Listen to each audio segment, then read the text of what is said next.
Now, here's meteorologist Pete Mangione with your live Pinpoint Doppler 12 Futurecast. All right, the most likely scenario for tonight would be some heavy downpours, some isolated street flooding. But here's the good news. Most of this happens while you're sleeping. So obviously street flooding much less of an issue when we don't have all the cars on the road. Let's take a look right now at live Pinpoint Doppler 12. Actually, first going to Newport, where we do have some fog, and fog will also be an issue overnight into early tomorrow morning. Already seeing lots of thick fog out there right now, especially down towards the coast. So here is that line of showers and storms. Now, some severe thunderstorms are still possible. It's just that the chance is not that high. So as this pulls through overnight, the chances of those gusty winds will be there. But first, we'll focus on some of the rainfall. And you can see already some light showers approaching from Connecticut into western Rhode Island. And then as we walk you through the next several hours, you can see where the rain starts to become a bit heavier, 1 o'clock in the morning to 2, 3 o'clock in the morning. Now, sometimes when we get these very heavy downpours, they can pull down some stronger wind gusts. So that's still something we need to be aware of as we go into the wee hours of tomorrow morning. So even though we're not seeing a whole lot of lightning on the radar right now, some strong thunderstorms are still possible. The risk, though, is quite low. And then look at this. For the commute, 5 o'clock in the morning, most of this is out of here. So most of you heading to work tomorrow morning will see nothing in terms of rainfall or storm. So the timing in pretty good shape. And we do need the rain. Now, these numbers are not set in stone. This is simply used as a guide. And you can see what's happening here.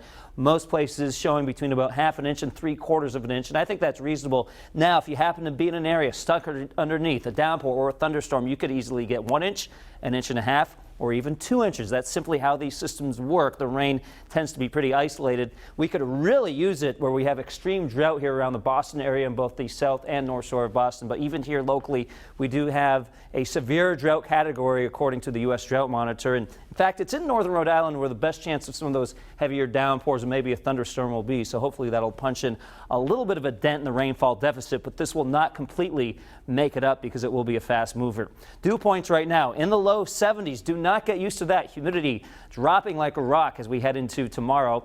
And we've already seen this map, so we'll move on now to something more exciting. All right, satellite pictures shows once we get behind this front, notice how things really start to dry out. This is kind of like Mother Nature's cleaner. It's going to clean out the humidity, bring in this drier air. You can see the dew points in the low 50s and even the 40s. Now, I don't think we'll hit the 40s tomorrow, but we'll see dew points in the upper 50s, low 60s tomorrow, especially by the afternoon. That means very comfortable weather. And by Tuesday, we're talking about a fall-like feel in the air with very comfortable temperatures and very low humidity. So just want to briefly mention the tropics here. Fiona, not going to be a threat to us, but see these two disturbances out here in the Atlantic?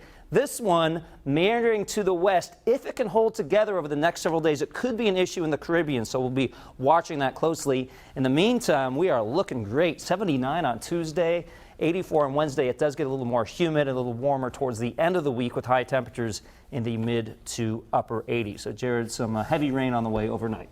The U.S. Drought Monitor. Yes. There is such a thing. There is such a thing, and they keep a close eye on all that. And unfortunately, it's been very busy for them for our region this year. Yes, certainly. All right. Pete Mangione, thanks so much. Coming up, Eyewitness News at 10. Growing concerns about Zika south of us as kids get